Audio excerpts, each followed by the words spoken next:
Hello dear friends, I welcome you all to the YouTube channel of Mathematica। हम लोग का जो एक सीरीज़ था art of problem solving Mathematica का, उसके अलावा मैं एक दूसरा सीरीज़ स्टार्ट करने जा रहा हूँ। इसका नाम है कॉन्सेप्ट्स इन मैथमेटिक्स। तो इसके अंदर क्या होगा कि मैं आपका जो क्लास 11th है, क्लास 11th से स्टार्ट करूँगा, उसके बाद क्लास 12th। इनके अंदर जो सारे चैप्टर्स हैं आपके सिलेबस के हिसाब से, जैसे एनसीईआरटी के हिसाब से, उसका थ्योरेटिकल पार्ट हम लोग देखेंगे। थ्योरेटिकल पार्ट, डेरिवेशंस और जो बेसिक फॉर्मूलेज है वो कहाँ से आया, कैसे डेराइव हुआ, ये सब चीज़ हम लोग देखेंगे और कुछ एग्जांपल्स करेंगे। ये प्राइमरली आपका कॉन्सेप्ट बिल्डिंग वाला सीरीज़ होगा। और एक तो इसका लेवल होगा जो होगा बेसिक लेवल, और इसके बाद फिर जो जेई लेवल है या फिर जो एडवांस्ड लेवल है उसका भी थ्योरीज आपको दिया जाएगा। तो एडवांस लेवल का हर एक टॉपिक, जैसे मान लीजिए हम लोग पढ़ते हैं यहाँ पे फंक्शंस, तो फंक्शंस का पहले जो आपका बेसिक लेवल है, स्कूल लेवल का जो लेवल है वो पहले पढ़ाया जाएगा। उसके बाद फिर इसमें कुछ क्वेश्चंस होंगे और फिर हम लोग एडवांस लेवल का जो कॉन्सेप्ट है फंक्शंस का वो पढ़ेंगे। और उसके बाद इन सब में आपके कुछ प्रॉब्लम्स भी कवर होंगे। और उसके बाद फाइनली हमारा एओपीएस सीरीज़ तो है ही, एओपीएस सीरीज़ हमारा है ही, जिसमें आपको चैलेंजिंग प्रॉब्लम्स मिलते रहेंगे और अच्छे अच्छे क्वेश्चंस आते रहेंगे। तो आज जब हम लोग इस सीरीज़ का स्टार्टिंग कर रहे हैं तो यहाँ पे क्लास 11th एनसीईआरटी का जो फर्स्ट चैप्टर है वो है सेट थ्योरी। तो हम लोग आज सेट थ्योरी स्टार्ट करेंगे। सेट थ्योरी को शुरू से समझते हैं कि सेट थ्योरी है क्या, सेट्स क्या होता है, ये सारा चीज़। देखिए, सेट आप लोगों ने पढ़ा भी होगा शायद प्रीवियस क्लासेस में कि सेट क्या होता है। सेट को हम लोग बोलते हैं कलेक्शन, किसी चीज़ का कलेक्शन। लेकिन क्या ये प्रिसाइज डेफिनेशन है सेट का? मैथमेटिकली अगर हम लोग बात करें तो क्या सेट को सिर्फ हम लोग बोल सकते हैं कि कलेक्शन ऑफ समथिंग? जैसे अगर मैं बोलूँ कि मेरा एक सेट है, set of all tall persons, तो ये क्या सेट होगा? सेट ऑफ या फिर ग्रुप ऑफ, अगर मैं बोलता हूँ group of all tall persons, तो क्या ये एक सेट होगा? और दूसरा, set of all numbers, set of all numbers, कहिए natural numbers greater than 5 and less than 100। जो हमारा नंबर है वो ग्रेटर देन 5 हो और लेस देन 100 हो। तो देखिए, इस वाले पार्ट में अगर मैं नेचुरल नंबर्स की बात कर रहा हूँ तो हम लोग लिख सकते हैं यहाँ पे 6, 7 ऐसा करके कहाँ तक 99। लेकिन यहाँ पे जो टॉल है वो टॉल प्रॉपरली डिफाइंड नहीं है, टॉल वर्ड। यानी आप किसको टॉल मानते हैं? 5 फीट को टॉल मानते हैं, या 6 फीट को टॉल मानते हैं, या 5 फीट 10 इंचेस को टॉल मानते हैं? तो ये क्लियरली डिफाइंड नहीं है। इसीलिए ऐसा जो टर्म्स है या ऐसा जो कलेक्शन है या ग्रुप्स है, उसको हम लोग सेट नहीं बोलेंगे। ये मैथमेटिक्स के लैंग्वेज में सेट नहीं होता है। मैथमेटिकली सेट होने के लिए जो ग्रुप हो वो वेल डिफाइंड होना चाहिए, वेल डिफाइंड होना चाहिए। जैसे एक और एग्जांपल लेते हैं। मान लीजिए मैं किसी सिटी की बात कर रहा हूं, जैसे दिल्ली, और मैं बोलूं कि group of all rich persons इन दिल्ली, तो ये फिर आपका सेट नहीं होगा। क्यों? क्योंकि जो रिच है उसका कोई प्रॉपर डेफिनेशन नहीं है कि आप किसको रिच क्लासिफाई कर रहे हैं। वो हो सकता है किसी के लिए more than 10 lakh per annum हो, या फिर हो सकता है किसी के लिए more than 50 lakh per annum हो। तो वो फिर एक प्रॉपर क्लासिफिकेशन नहीं हो पाएगा। इसलिए ये सेट नहीं है, लेकिन ये एक सेट है। तो इन सब चीज़ों से हमें क्या पता चल रहा है? जो डेफिनेशन हम लोग लिखने जा रहे हैं उसको हम लोग बोल सकते हैं set is a well defined collection of objects. Set is a well defined collection of objects. तो जो हमारे पास डेफिनेशन निकल के आया सेट का, वो ये आया कि set is a well defined collection of objects. ठीक है, अब देखिए यहाँ ऑब्जेक्ट हम लोग किसको बोल रहे हैं? ऑब्जेक्ट बोल रहे हैं उस सेट के मेंबर्स को। इस ऑब्जेक्ट को, ये एक सिनोनिमस है ऑब्जेक्ट किसके साथ? ये एलिमेंट्स भी बोल सकते हैं इसको, ये सब सिनोनिम्स हैं। एलिमेंट्स भी बोल सकते हैं, मेंबर्स भी बोल सकते हैं, मेंबर्स भी बोल सकते हैं। हमारे पास ये तीन टर्म है, सेट के एलिमेंट्स बोल सकते हैं, या फिर मेंबर्स बोल सकते हैं, या फिर ऑब्जेक्ट बोल सकते हैं। तो set is a well defined collection of objects. Well defined यहां पे काफी इंपॉर्टेंट है। अब हम लोग आगे चलते हैं कि क्या कन्वेंशन है सेट को रिप्रेजेंट करने का। तो सबसे पहला जो पॉइंट हमें याद होना चाहिए वो ये है कि sets are usually denoted by capital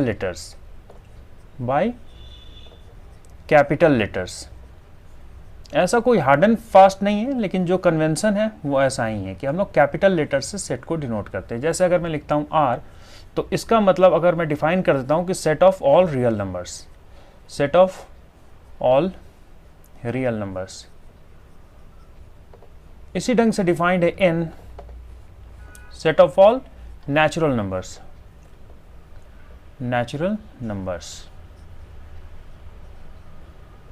इसी ढंग से डिफाइंड है Z, set of all integers.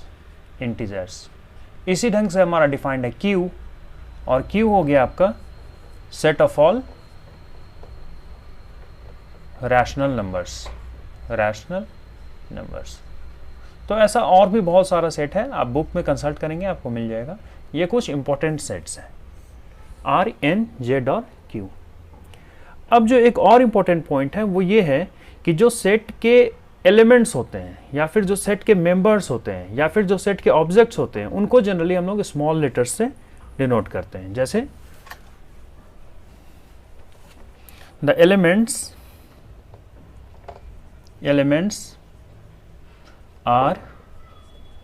Are usually denoted by small letters.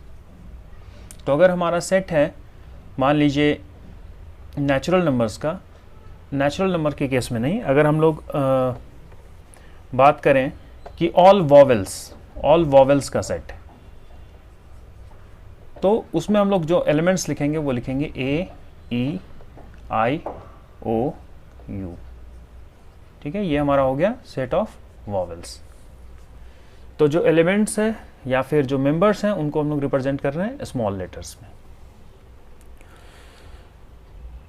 दूसरी एक बात कि एक कन्वेंशन है यहाँ पे कि अगर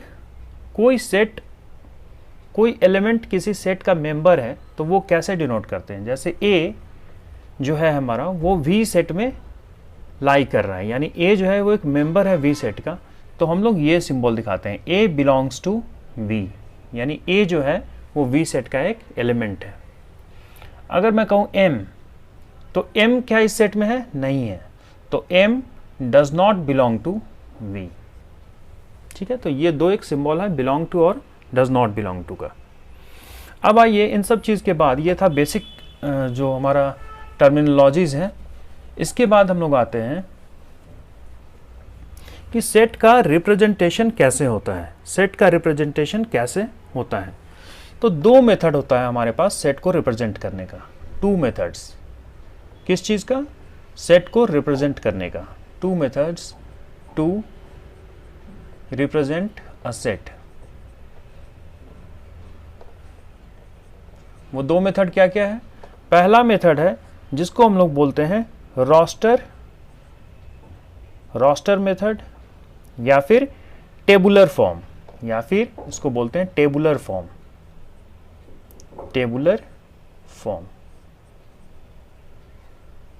और दूसरा मेथड जो होता है हमारे पास वो होता है सेट बिल्डर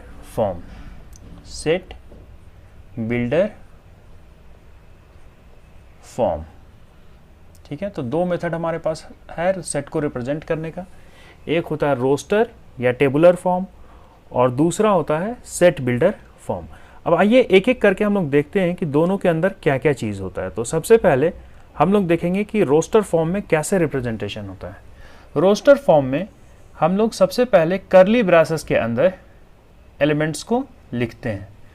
जैसे मान लीजिए कोई सेट है जिसमें तीन या फिर वॉवेल्स का ही सेट ले लेते हैं, ए, ई, आई, ओ, यू। तो यहाँ हम लोगों ने क्या किया, कॉमास लगाए एलिमेंट्स को सेपरेट करने के लिए और कर्ली ब्रेसेस लगाए स्टार्टिंग में और एंडिंग में। तो ये रोस्टर मेथड का रिप्रेजेंटेशन का तरीका है। अब एक और इंपॉर्टेंट बात है रोस्टर मेथड में, वो ये है कि अगर मैं ये सेट लिख रहा हूं V और फिर से लिखता हूं इसी को रीअरेंज करके, जैसे E, I, A, O, U, तो ये दोनों सेट एक ही हैं। ये दोनों सेट एक ही हैं, यानी द ऑर्डर इज इममटेरियल।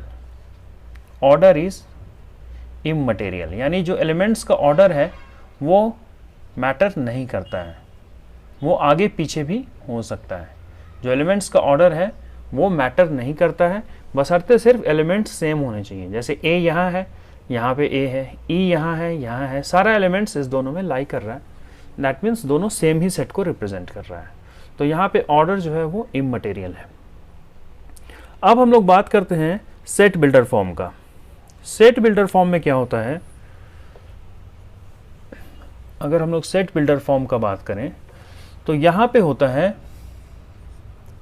कि हम लोग रिप्रेजेंट करते हैं किसी भी एलिमेंट को इस ढंग से कि all the elements possess a single common property.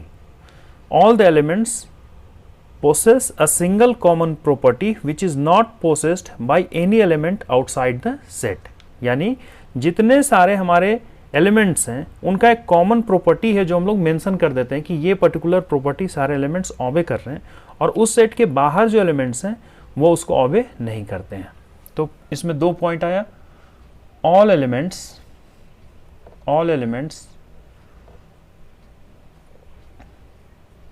possess a single common property।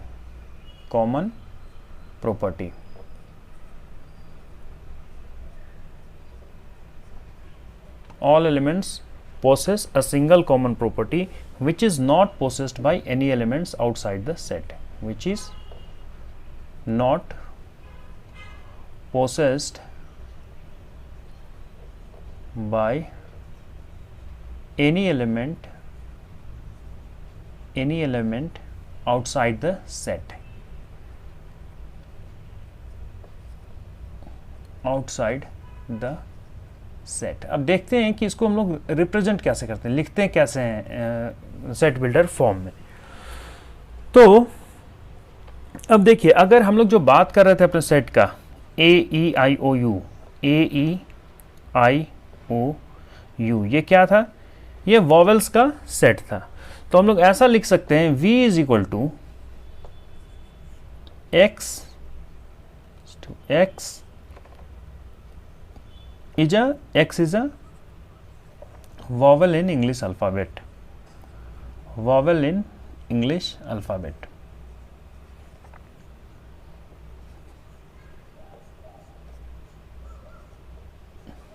ठीक है। अब देखिए, ये जो वर्ड है x is a vowel in English alphabet, ये क्या है, वो प्रॉपर्टी बता रहा है। और इसके अलावा, इन 5 एलिमेंट्स के अलावा, मान लीजिए P ले लेते हैं, M ले लेते हैं, तो वो उस प्रॉपर्टी को सेटिस्फाई नहीं करेगा, यानी वो एक वॉवेल नहीं है। ठीक है, और इसको पढ़ते कैसे हैं, तो लिखेंगे सेट ऑफ ऑल x, इसको पढ़ेंगे ऐसे, set of all x such that x is a vowel in English alphabet, यानी इसको read as set of all x such that x is a vowel in English alphabet, alphabet.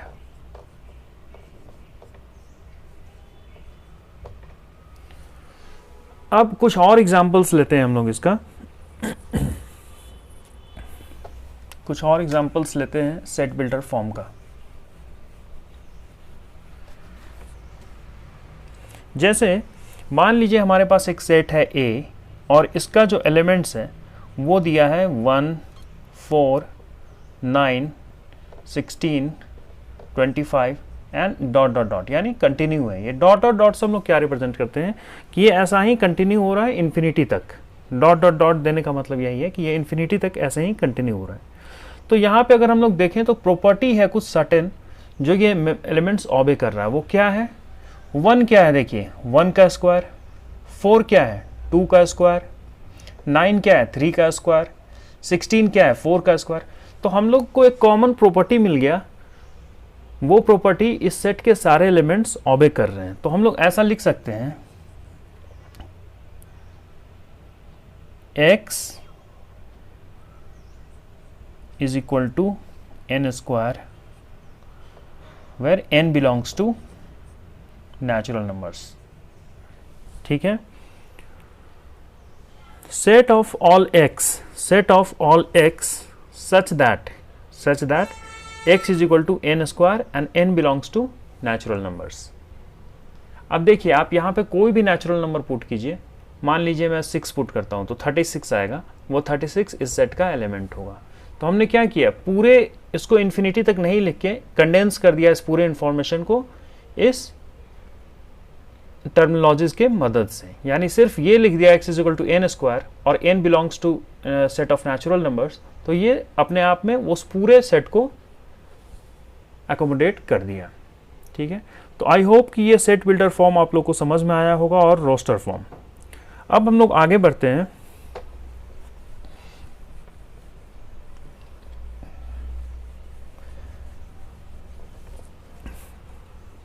और कुछ questions लेते हैं। जैसे एक क्वेश्चन हम लोग यहाँ पे लेते हैं। मान लीजिए x square plus x minus 2 is equal to 0 और इसके सॉल्यूशन सेट को हमें रोस्टर फॉर्म में रिप्रेजेंट करना है। ये हमारे पास क्वेश्चन है कि रिप्रेजेंट द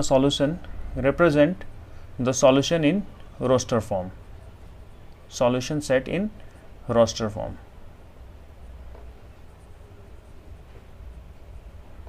तो क्या करेंगे यहाँ पे, सबसे पहले इसको फैक्टराइज करेंगे। तो यहाँ से आएगा x plus 2 into x minus 1 is equal to 0 और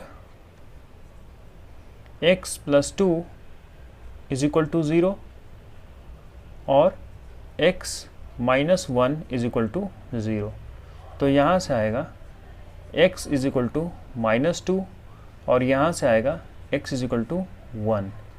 तो जो हमारा सेट हो गया सॉल्यूशन का वो क्या हो गया, 1, -2 और ये रिप्रेजेंटेशन हो गया रोस्टर फॉर्म में। यानी सॉल्यूशन सेट जो हो गया हमारा सॉल्यूशन सेट वो हो गया 1, -2 और ये रोस्टर फॉर्म में इसका रिप्रेजेंटेशन हो गया।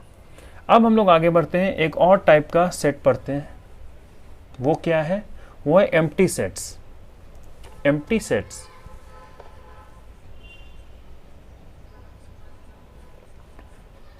जैसा कि नाम से ही आप लोगों को पता लग रहा होगा कि एम्प्टी सेट मतलब जिसके अंदर कोई भी एलिमेंट नहीं है। अब अगर मैं बात करूं, मान लीजिए मैं एक सेट लिखता हूं इस ढंग से x such that x is a month या x is a name of month containing 32 days और ये हमारा सेट है m। तो बताइए कि क्या कोई ऐसा मंथ है जनवरी से लेकर दिसंबर तक जिसमें 32 डेज हो? नहीं है। दैट मीन्स जो m सेट है वो क्या है, एक एम्प्टी सेट है। m सेट जो है वो क्या है, एक एम्प्टी सेट है। और एम्प्टी सेट को हम लोग कुछ और भी नाम है बोलते हैं, नल सेट या फिर वॉइड सेट, नल सेट या फिर वॉइड सेट। और इसका रिप्रेजेंटेशन होता है ऐसे फाई या फिर डायरेक्टली 2 कर्ली ब्रेसेस, बस ऐसे, या तो फाई लिखेंगे या तो बस करली ब्रासेस बना के छोड़ देंगे, अंदर में कुछ भी नहीं लिखेंगे। तो इसका अगर हम लोग डेफिनेशन लिखें तो क्या लिखेंगे, अ सेट, कैसे डिफाइन करेंगे इसको, a set which does not contain any element is called empty set और नल सेट और वॉइड सेट। यानी अ सेट, इसका जो डेफिनेशन होगा वो क्या होगा, a set which does not contain, which does not contain any element, which does not contain any element is called an empty set।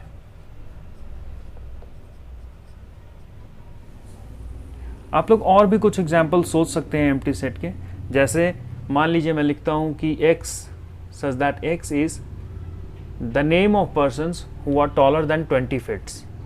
तो फिर देखिए पूरे वर्ल्ड में 20 फीट से टॉलर तो कोई ह्यूमन होगा नहीं, दैट मीन्स वो जो सेट होगा वो क्या होगा, फाई होगा या फिर एम्प्टी सेट होगा। अब हम लोग कुछ और टाइप पढ़ते हैं सेट्स का, जिसको बोलते हैं फाइनाइट सेट्स और infinite sets. Finite sets and infinite sets, finite and infinite sets।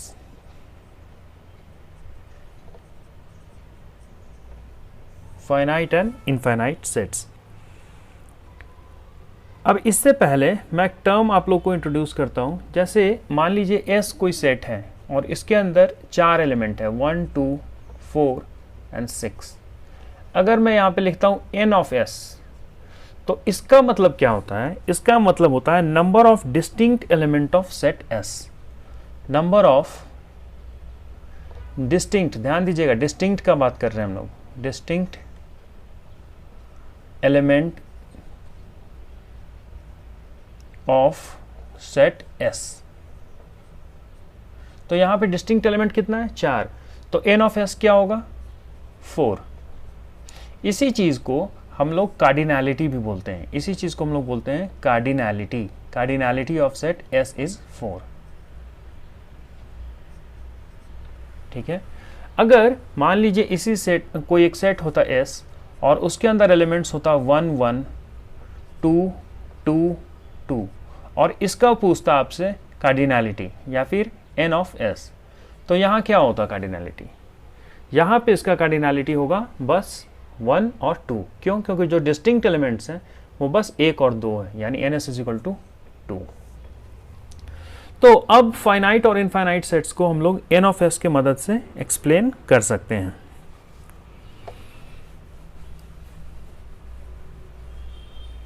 तो फाइनाइट सेट्स को कैसे लिखेंगे, एम्प्टी सेट्स, एम्प्टी सेट और a set having definite number of elements, having definite number of elements,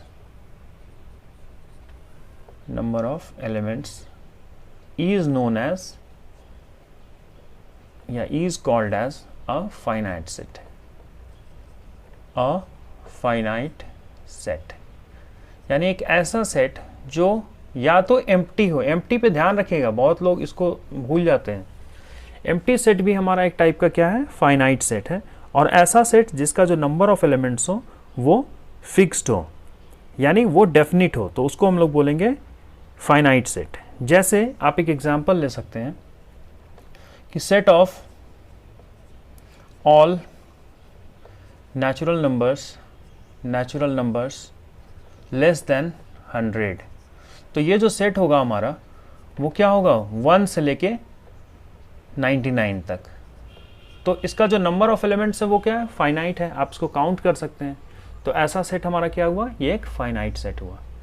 अब अगर infinite set का बात करें तो इनफाइनाइट सेट में क्या होगा, इनफाइनाइट सेट में जो नंबर ऑफ एलिमेंट्स हैं वो आपका इनफाइनाइटली लार्ज होगा, यानी कि वो डेफिनिट नंबर नहीं होगा। जो इनफाइनाइट सेट है उसका जो नंबर ऑफ एलिमेंट्स होगा वो इनफाइनाइटली लार्ज होगा, तो उसको हम लोग बोलेंगे इनफाइनाइट सेट। तो उसका डेफिनेशन क्या हो जाएगा, a set having infinite number of elements is called as infinite set. ठीक है, अब इनफाइनाइट सेट का आप एग्जाम्पल, सबसे सिंपल एग्जाम्पल जो हमारे पास है वो क्या होगा इनफाइनाइट सेट का? इनफाइनाइट सेट का एग्जाम्पल होगा set of all natural numbers.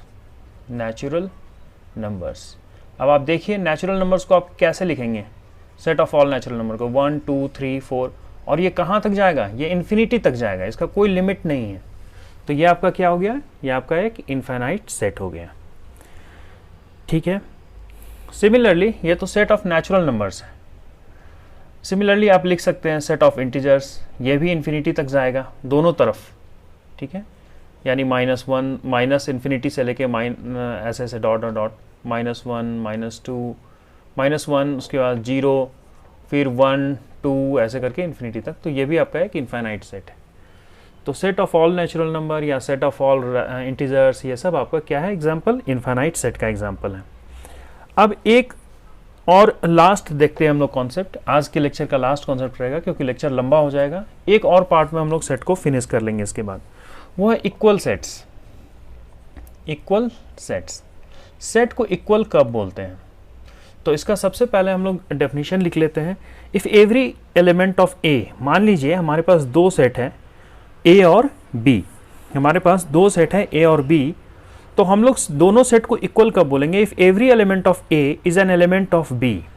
अगर हमारा ए सेट का एलिमेंट, जैसे हमारे पास दो सेट है, मान लीजिए ए है और एक है बी, और इस दोनों में कुछ कुछ एलिमेंट्स हैं, तो if every element of A is an element of B, यहाँ का हर एलिमेंट यहाँ भी होना चाहिए, एंड उल्टा भी होना चाहिए, यानी if every element of B is an element of A, तो हम लोग बोलेंगे set A is equal to set B. यानी if every element of set A is an element of set B and every element